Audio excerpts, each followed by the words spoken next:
जय हिंद दोस्तों, जैसा कि आप जानते हैं कि 2024 में 18वीं लोकसभा का चुनाव शांतिपूर्वक संपन्न हुआ और प्रधानमंत्री के रूप में फिर से नरेंद्र मोदी ने तीसरी बार शपथ ली।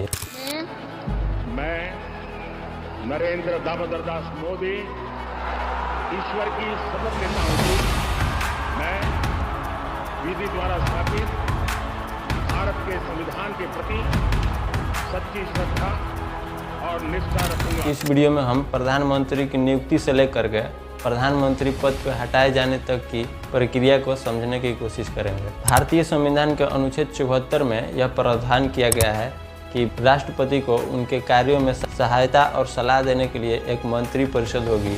उस मंत्री परिषद के जो प्रधान होंगे वही प्रधानमंत्री कहे जाते हैं।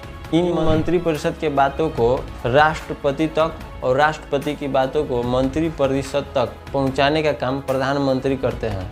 अर्थात हम कह सकते हैं कि राष्ट्रपति और मंत्री परिषद के बीच योजक कड़ी का काम प्रधानमंत्री ही करते हैं। सबसे पहले तो यह स्पष्ट कर देना चाहता हूं दोस्तों कि प्रधानमंत्री पद की निर्वाचन नहीं होता है, बल्कि इनकी नियुक्ति होती है। निर्वाचन और नियुक्ति में फ़र्क है दोस्तों, ये एक समान नहीं होता है। जैसे कि किसी स्कूल के किसी क्लास में सभी बच्चों में से एक मॉनिटर चुना जाता है। इसकी दो प्रक्रिया होती है। एक तो सभी बच्चों द्वारा वोटिंग कराकर एक मॉनिटर को चुना जाता है, इस प्रक्रिया को निर्वाचन कहते हैं। और दूसरी प्रक्रिया होती है कि क्लास टीचर द्वारा एक बच्चे को मॉनिटर के रूप में नियुक्त कर दिया जाता है, इस प्रक्रिया को नियुक्ति कहा जाता है। अर्थात जिसमें लोगों द्वारा वोट डाला जाए उसे निर्वाचन कहते हैं, और जिसमें वोट डाले बिना ही किसी व्यक्ति को उसकी योग्यता के आधार पर नियुक्त कर दिया जाता है उसको नियुक्ति कहते हैं। अब सवाल यह आता है कि हम लोग वोट किसको दिए हैं जब प्रधानमंत्री को वोट द्वारा चुना ही नहीं जाता है। तो दोस्तों, हम लोग सांसद सदस्य को चुनने के लिए वोट देते हैं। इससे आगे बढ़ने से पहले हम संसद को समझते हैं। भारतीय संसद 3 निकायों से मिलकर बना होता है, जिसमें प्रथम होते हैं राष्ट्रपति। राष्ट्रपति भारत के प्रथम नागरिक होते हैं और देश का संवैधानिक प्रमुख भी राष्ट्रपति होते हैं। दूसरा होता है राज्यसभा, इसी को उच्च सदन भी कहते हैं। इसमें अधिकतम सदस्य 250 हो सकते हैं, परंतु वर्तमान समय में देखा जाए तो इसमें 245 सदस्य ही हैं। और तीसरा होता है लोकसभा, इसको निम्न सदन भी कहते हैं। इसमें अधिकतम सदस्य 550 हो सकते हैं, परंतु वर्तमान समय में देखा जाए तो इसमें सदस्य 543 हैं। वर्तमान में संपूर्ण भारत 543 लोकसभा क्षेत्रों में बटा हुआ है, और इन्हीं लोकसभा क्षेत्र में सदस्य को चुनने के लिए प्रत्येक 5 वर्ष पर लोकसभा चुनाव या आम चुनाव का आयोजन होता है। इस बार 2024 में जो आम चुनाव हुआ यह 18वीं लोकसभा चुनाव था। इन लोकसभा क्षेत्रों से चुने हुए सदस्य संसद में निम्न सदन यानी लोकसभा के सदस्य बनते हैं, जिनकी वर्तमान में कुल संख्या 543 है। यह लोकसभा सदस्य किसी न किसी पार्टी, गठबंधन या निर्दलीय भी हो सकते हैं। गठबंधन उसे कहते हैं दोस्तों जब 2 या 2 से अधिक पार्टियां मिलकर एक संगठन बना लेती हैं, जैसे NDA, यह भी एक गठबंधन है। इसमें चुनाव के समय कुल 38 पार्टियां शामिल हैं। वैसा ही एक गठबंधन इंडिया है, INDIA, इसमें चुनाव के समय कुल 28 पार्टियां शामिल हैं। सरकार या प्रधानमंत्री बनने के लिए किसी पार्टी या गठबंधन को कुल 543 सदस्यों में से आधे से अधिक सदस्यों का सपोर्ट रहना जरूरी होता है। लोकसभा के जिस पार्टी या गठबंधन के 272 या इससे अधिक सदस्य विजयी होते हैं, वो प्रधानमंत्री पद के लिए आपस में एक नेता को चुनते हैं। इनके द्वारा चुने हुए नेता को ही राष्ट्रपति अनुच्छेद 75 के तहत प्रधानमंत्री पद पर नियुक्त करते हैं। जी हाँ, नियुक्त करते हैं यानी अपॉइंट करते हैं, न कि निर्वाचन करते हैं, और पद के शपथ भी दिलाते हैं।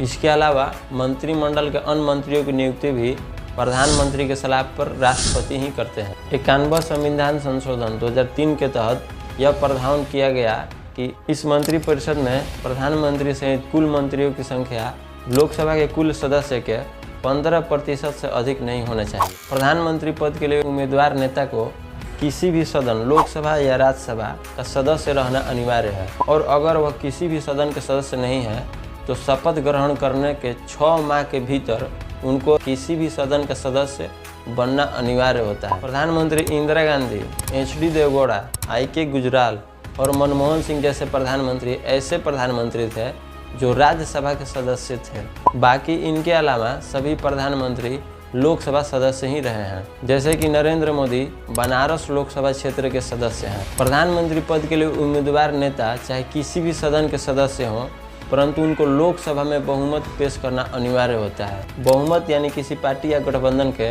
कुल 543 सदस्यों में से आधे से अधिक सदस्य यानी 272 या इससे अधिक सदस्यों के संगठन को बहुमत कहते हैं। प्रधानमंत्री की योग्यता के बारे में चर्चा करें तो सबसे पहले ये भारत के नागरिक होना चाहिए, मतदाता सूची में इनका नाम होना चाहिए, वह किसी भी लाभ के पद पर नहीं होना चाहिए।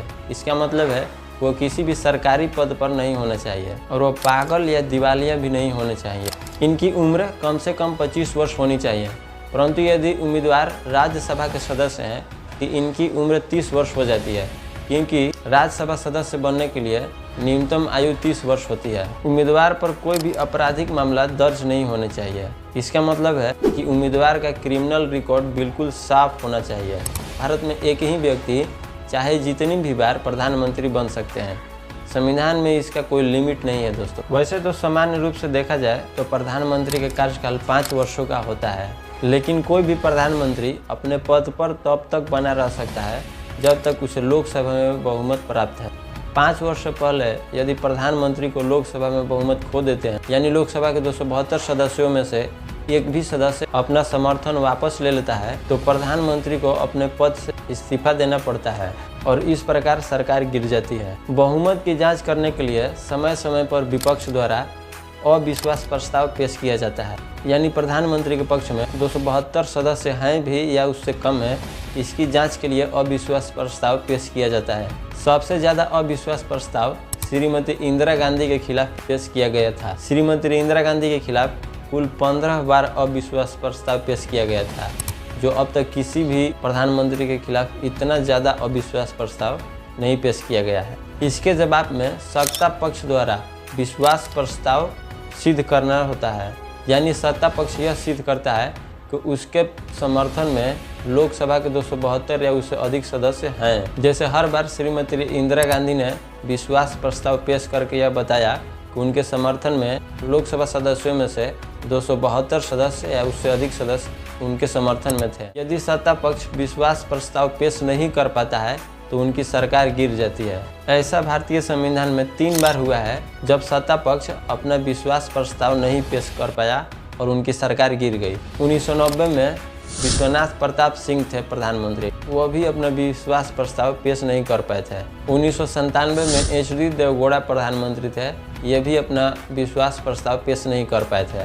और 1999 में अटल बिहारी वाजपेयी जी प्रधानमंत्री थे, ये भी अपना विश्वास प्रस्ताव पेश करने में असफल रहे हैं और इन तीनों की सरकार गिर गई। इसके अलावा यदि किसी कारणवश प्रधानमंत्री अपने पद से इस्तीफा देते हैं या उनकी आकस्मिक निधन हो जाती है, इस परिस्थिति में भी उनकी सरकार गिर जाती है और पूरा मंत्रिमंडल बर्खास्त हो जाता है। यह भी भारतीय इतिहास में 3 बार ऐसा हुआ है जब पद पर रहते हुए प्रधानमंत्री की निधन हो गई है, जिससे पूरा मंत्रिमंडल बर्खास्त हो गया हो और सरकार गिर गई है। जैसे 1964 में ही पंडित जवाहरलाल नेहरू का निधन हो गया, 1966 में लाल बहादुर शास्त्री जी का निधन हो गया और 1984 में श्रीमती इंदिरा गांधी का निधन हो गया।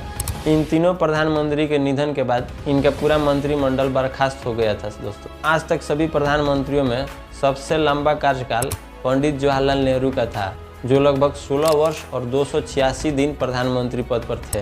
दोस्तों, प्रधानमंत्री के बारे में यह जानकारी आपको कैसे लगी, अपना राय कमेंट बॉक्स में जरूर दें। दोस्तों, इतिहास से जुड़ी 2 और वीडियो मैंने इसी YouTube चैनल पर बनाया है, वो वीडियो देखना आपके लिए बहुत फायदेमंद साबित हो सकता है। दोस्तों, जय हिंद।